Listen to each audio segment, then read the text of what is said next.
Hello guys, hope so आप सब खैरियत से होंगे, ठीक ठाक होंगे। आज मैं आप सबके साथ क्लास 9th फिज़िक्स के chapter number 1 physical quantities and measurement के इंपॉर्टेंट कंसेप्चुअल क्वेश्चंस के बारे में डिस्कस करूंगी। आप लोगों के बहुत कमेंट्स आए थे गाइस कि आप हमारे साथ कंसेप्चुअल क्वेश्चंस शेयर करें, ठीक है। तो मैं आप सबके साथ कंसेप्चुअल क्वेश्चंस शेयर करूंगी। आपने अच्छे से इनको नोट डाउन करना है, ठीक है। प्लस आप लोगों ने अगर वीडियो अच्छी लगे तो चैनल को सब्सक्राइब लाजमी कीजिएगा for more informations and videos, और उसके बाद वीडियो को लाइक लाजमी कीजिएगा, ठीक है।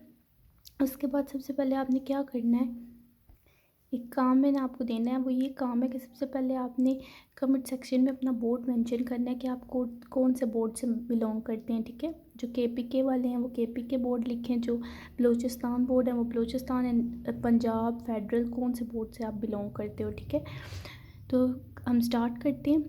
क्वेश्चन नंबर 1 है हमारे पास, हाउ टेक्नोलॉजी शेप फिज़िक्स, ठीक है। सबसे पहले क्वेश्चन में हमसे ये पूछ रहे हैं कि जो टेक्नोलॉजी है उसका रोल लिखें। फिज़िक्स में टेक्नोलॉजी का क्या रोल है, ये कैसे लिंक करते हैं एक दूसरे के साथ, और इसका क्या रोल है, ठीक है, फिज़िक्स में।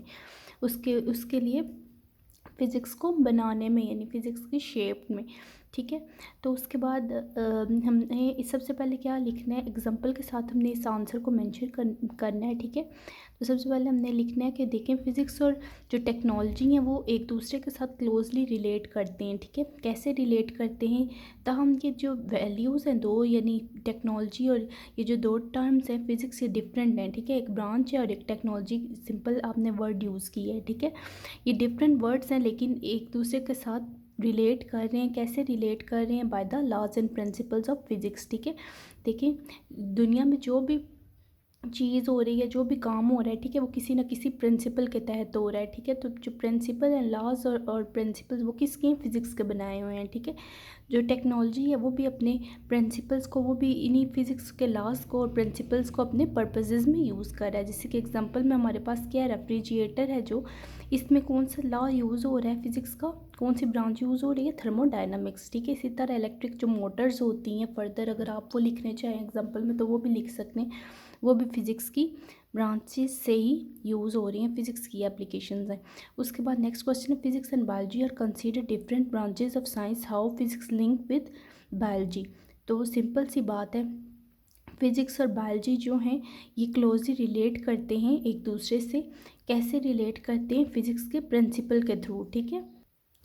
फॉर एग्जांपल देखें, फ़िज़िक्स जो है सबसे पहले हमें कोई भी थिंग है, कोई भी पर्सन है, ठीक है, फ़िज़िक्स उसको क्या करता है, हमने फ़िज़िक्स में पढ़ा है ना फोर्स ऑफ ग्रेविटी। तो फिज़िक्स क्या करता है, हमें फोर्स ऑफ ग्रेविटी को, हर चीज़ को सेंटर ऑफ अर्थ की तरफ अट्रैक्ट करता है, उसको पुल करता है, ठीक है, due to force of gravity.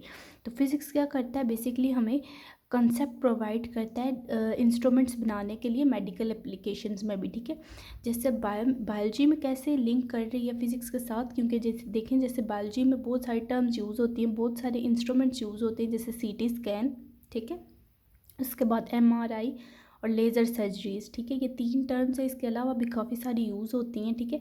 अब देखें, जो लेज़र सर्जरीज़ है, जैसे फॉर एग्जांपल देखें, कैंसर हो अगर किसी पर्सन को, ठीक है, तो वो बायोलॉजिकल टर्म है ना, कैंसर अगर हो तो वो, यानी उसकी ट्रीटमेंट कैसे होती है, लेज़र्स के थ्रू कीमोथेरापी होती है पर्सन की, ठीक है। तो वो क्या यूज़ हो रहे हैं उधर, कौन सा प्रिंसिपल यूज़ हो रहा है, फिज़िक्स का प्रिंसिपल। इसीलिए ये दोनों एक दूसरे से जो टर्म्स हैं ये क्या क्लोजली रिलेट हैं एक दूसरे से।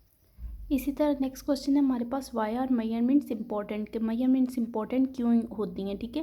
तो देखिए, हमें बहुत सारी चीज़ों को मेजर करना पड़ता है, डिस्टेंसेस को, फासलों को, ठीक है। तो उसके लिए हमें मेजरमेंट्स की बहुत ज़रूरत होती है। अब कैसे ज़रूरत होती है, देखें, यूनिवर्स में जैसे फॉर एग्जांपल कोई भी चीज़ है उसका एक्यूरेट मेजरमेंट होना बहुत ज़रूरी है, ठीक है।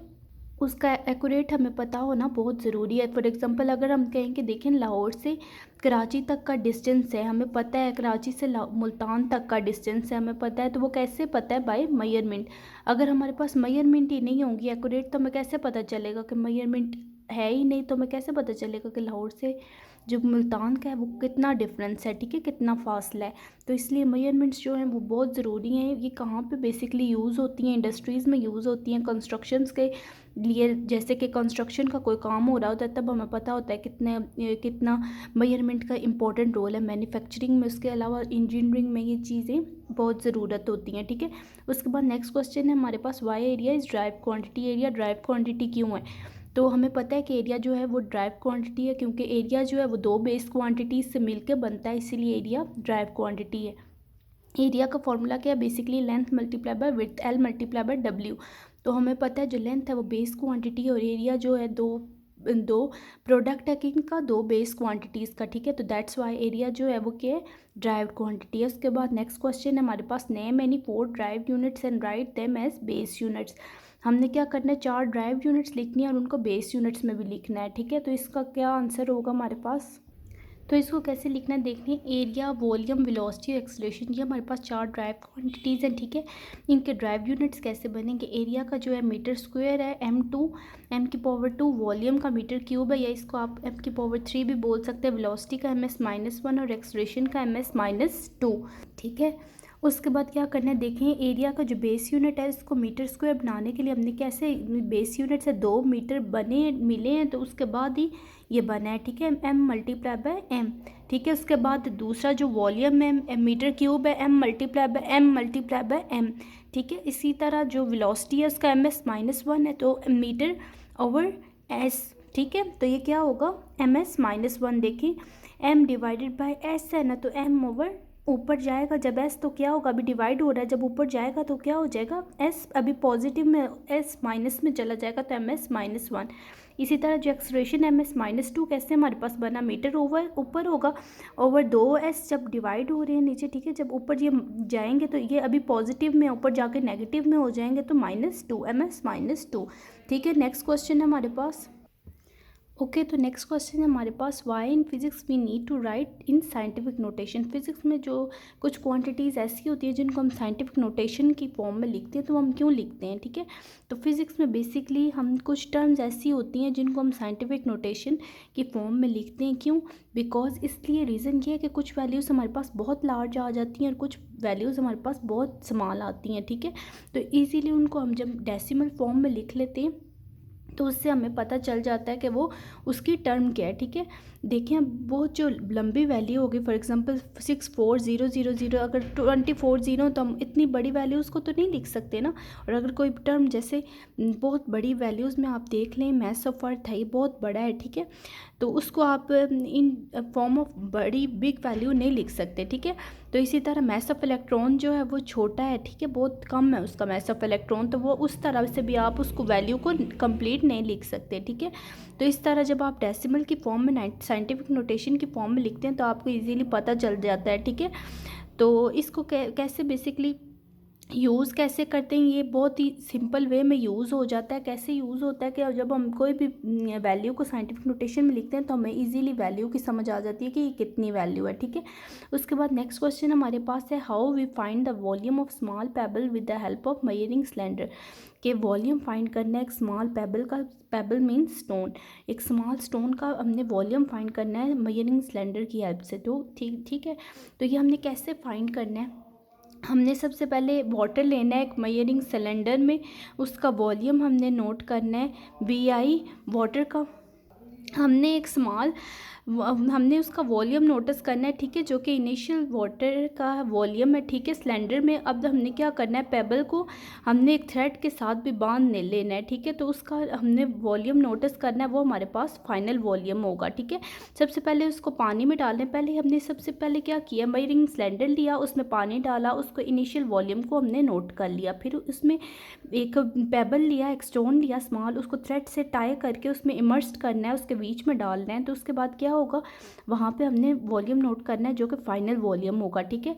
फाइनल वॉल्यूम नोटिस करने के बाद वाटर का हमने क्या करना है, जो वॉल्यूम है वो हम कैसे निकालेंगे, फाइनल वॉल्यूम में से इनिशियल वॉल्यूम को माइनस कर लेंगे, इनका डिफरेंस लेंगे तो हमारे पास ओरिजिनल वॉल्यूम आ जाएगा, ठीक है।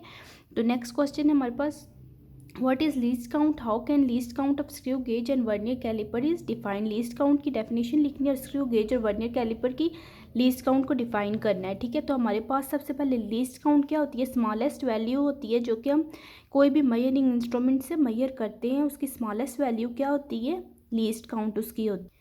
ठीक है, least count of vernier calliper क्या है, difference between one main scale and one vernier scale division is called its least count. ठीक है, दो स्केल होते हैं वर्नियर कैलिपर के बेसिकली, एक मैन स्केल और एक वर्नियर स्केल, तो उनकी लीस्ट काउंट के जो डिफरेंस आता है उनको ठीक है, उनका जो डिफरेंस होता है उसको क्या कहते हैं, लीस्ट काउंट कहते हैं। और स्क्रू गेज की लीस्ट काउंट क्या है, pitch of screw scale divided by total number of circular scale, तो ये क्या है, स्क्रू गेज की लीस्ट काउंट है। ठीक है, इसी तरह अगर आप इनकी वैल्यूज़ देखें तो एक की 0.1 मिलीमीटर और एक की 0.01 मिलीमीटर है। ठीक है, स्क्रू गेज की 0.01 मिलीमीटर है। ठीक है, तो ये इनकी लीस्ट काउंट है।